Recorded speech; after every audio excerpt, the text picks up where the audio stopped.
Washington, Secretary of State Rex Tillerson was on the verge of resigning this past summer amid mounting policy disputes and clashes with the White House, according to senior administration officials who are aware of the situation at the time. The tensions came to a head around the time President Donald Trump delivered a politicized speech in late July to the Boy Scouts of America, an organization Tillerson once led, the official said. Just days earlier, Tillerson had openly disparaged the president, referring to him as a moron, after a July 20 meeting at the Pentagon with members of Trump's national security team and cabinet officials, according to three officials familiar with the incident. In an unscheduled statement to reporters Wednesday morning, Tillerson directly addressed that version of events, saying, "I have never considered leaving this post." He praised Trump's foreign policy agenda, saying he was part of a team to make America great again. But he did not deny calling the president a moron, declining to address that remark directly and saying, "I'm not going to deal with petty stuff like that." In a briefing Wednesday afternoon, State Department spokesperson Heather Nauert said Tillerson did not use the word moron to describe the president. The secretary did not use that type of language to speak about the President of the United States, Nauert said. He did not say that. The president was asked about Tillerson's remarks after touring the University Medical Center in Las Vegas Wednesday and said, "I am very honored by his comments. It was fake news. It was a totally phoned story." Trump added that he has total confidence in Rex. While it's unclear if he was aware of the incident at the Pentagon, officials said Vice President Mike Pence counseled Tillerson, who is fourth in line to the presidency, on ways to ease tensions with Trump, and other top administration officials urged him to remain in the job at least until the end of the year. Officials said that the administration, beset then by a series of high-level firings and resignations, would have struggled to manage the fallout from a cabinet secretary of his stature departing within the first year of Trump's presidency. Pence has since spoken to Tillerson about being respectful of the president in meetings and in public, urging that any disagreements be sorted out privately, a White House official said. The official said progress has since been made, yet the disputes have not abated. This weekend, tensions spilled out into the open once again when the president seemed to publicly chide Tillerson on his handling of the crisis with North Korea. NBC News spoke with a dozen current and former senior administration officials for this article, as well as others who are close to the president. Tillerson, who was in Texas for his son's wedding in late July when Trump addressed the Boy Scouts, had threatened not to return to Washington, according to three people with direct knowledge of the threats. His discussions with retired Gen.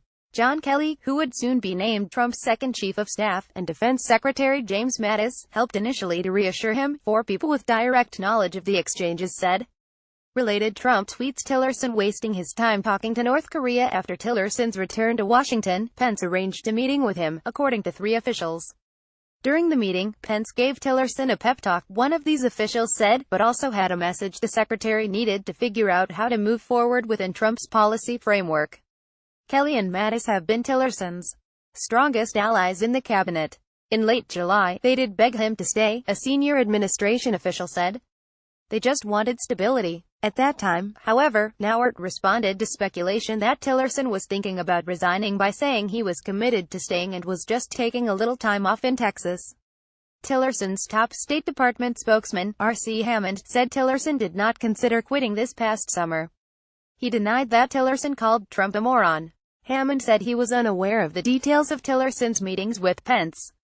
Hammond said he knew of only one time when the two men discussed topics other than policy, a meeting where Pence asked Tillerson if he thought Nikki Haley, the U.S. ambassador to the United Nations, was helpful to the administration, or if he was worried about the role she was playing. He added that whenever the vice president gives advice on how processes could run more smoothly, the advice is a good thing. Hammond also said that he would characterize the secretary's conversations with Mattis or Kelly as attempts to convince Tillerson to stay in his position. In a statement Wednesday, the vice president's communications director, Jared Agin, said any statements that Pence questioned Ambassador Nikki Haley's value to the administration are categorically false. He also said that, at no time did Pence and Tillerson ever discuss the prospect of the secretary's resignation. A Pentagon official close to Mattis denied any awareness of a specific conversation about Tillerson's future in the administration. But the official said the two men speak all the time and have a regular breakfast together. The White House declined to comment on the record for this story. Tillerson and Trump clashed over a series of key foreign policy issues over the summer, including Iran and Qatar. Trump chafed at Tillerson's attempts to push him, privately and publicly, toward decisions that were at odds with his policy positions, according to officials. Hammond said Tillerson has had no policy differences with Trump. The president's policy is his policy, Hammond said. In August, Trump was furious with Tillerson over his response to a question about the president's handling of the racially charged and deadly violence in Charlottesville, Virginia, administration officials said. Trump had said publicly that white nationalists and neo-Nazi sympathizers shared blame for violence with those who came out to protest them. The president speaks for himself, Tillerson said at the time, when asked on Fox News Sunday about Trump's comments. Hammond said Trump addressed the issue with Tillerson in a meeting the next day. He said that during the meeting, Trump congratulated another White House official, Homeland Security Advisor Tom Bossert, for his performance on the Sunday news talk shows. Bossert had defended Trump's controversial pardon of former Arizona Sheriff Joe Arpaio. President Donald Trump and Secretary of State Rex Tillerson conferred during a working lunch with African leaders during the UN General Assembly in New York on September 20, 2017. Kevin Lamarck Reuters. The president, according to Hammond, told Tillerson he was upset with his comments when he saw them the first time. But, Hammond said, Trump told Tillerson, after watching the interview a second and third time, the president understood that Tillerson was trying to say Trump is the best person to convey what his values are. Still, the message was clear that Trump wanted Tillerson to defend him more, Hammond said. The frustrations run both ways. Tillerson stunned a handful of senior administration officials when he called the president a moron after a tense 2-hour-long meeting in a secure room at the Pentagon called the Tank, according to 3 officials who were present or briefed on the incident.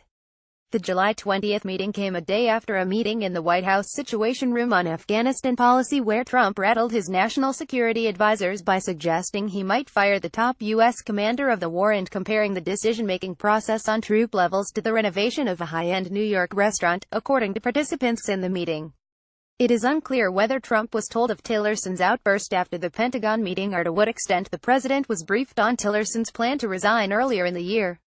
Tillerson also has complained about being publicly undermined by the president on the administration's foreign policy agenda, officials said. Those strains were on display this past weekend when Tillerson said, to the White House's surprise, that the U.S. is attempting diplomatic talks with North Korea. Trump quickly took the opposite position, writing on Twitter, I told Rex Tillerson, our wonderful Secretary of State, that he is wasting his time trying to negotiate with Little Rocket Man, using his latest epithet for North Korean leader Kim Jong-un. Save your energy, Rex. Well, do what has to be done, Trump added in a second tweet. Asked whether the president still has confidence in Tillerson, White House spokeswoman Sarah Sanders said Monday that he does. Trump has already seen an unusually high level of turnover in his administration, with the departures of his National Security Advisor, Deputy National Security Advisor, his Chief of Staff, Press Secretary, Communications Director, twice, his Chief Strategist, the Director of the Federal Bureau of Investigation and the acting head of the Justice Department.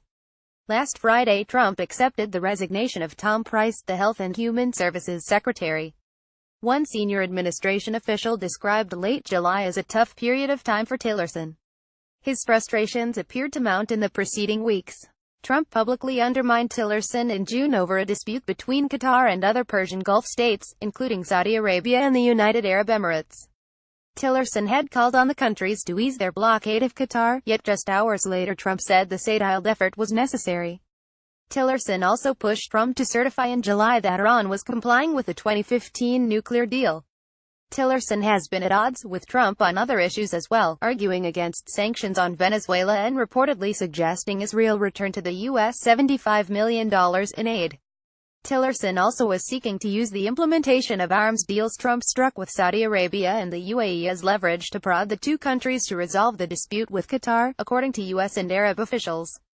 Administration officials speculate that Tillerson would be succeeded by Haley if Tillerson were to depart. Tillerson's tenure has been rocky from the start. He was confirmed by a Republican-led Senate on 56-43 vote. That represents the most votes against a Secretary of State in Senate history. Since then, Tillerson, the former chief executive of ExxonMobil, has been slow to fill jobs within his department and appears to have alienated officials in the White House, the cabinet and Congress. He has become known for being difficult to reach and tends to take his time returning phone calls, administration and congressional officials said. Congressional Republicans balked at his proposed cuts to the State Department budget. It's hard to get him to return phone calls, a senior Republican congressional aide said of Tillerson. It's hard to get him to answer letters. Hammond said Tillerson is quick to return calls and respond to lawmakers. Tillerson has clashed with the president's son-in-law and senior advisor Jared Kushner, who has a broad portfolio that includes policies in the Middle East, officials said. A second White House official downplayed any tensions between Tillerson and Kushner, noting that Kushner's efforts on an Israeli-Palestinian peace agreement are run through the relevant agencies and that a State Department representative went on his most recent trip to the region. A third White House official disputed the notion that Tillerson has alienated people in the White House, cabinet and Congress. Trump's July 24 speech at the Boy Scouts gathering struck a political tone unusual for the event, with the president talking about his electoral victory in the cesspool of Washington. He also joked about firing his Health and Human Services Secretary if congressional Republicans didn't pass a healthcare bill. The head of the Boy Scouts later apologized for the political tone of the speech. Tillerson is an Eagle Scout and a former president of the Boy Scouts. He had appeared at the gathering just 3 days before Trump. Hammond, his spokesman, said Tillerson was not upset with Trump's speech. He said Tillerson told him that at the end of the day the Scouts are going to remember that the president came to speak at their event, and their parents can answer any questions they might have about the message he delivered. It's unclear if the latest disagreement between the White House and Tillerson on North Korea spells an end to the litigation reset. Nicholas Burns, former Undersecretary of State for Political Affairs under President George W. Bush, said Trump completely undercut Tillerson with his tweets. This was a direct public, I thought, repudiation of what Tillerson said, Burns said. It feeds the perception that Tillerson does not have a trusting relationship with the president, and that's very harmful.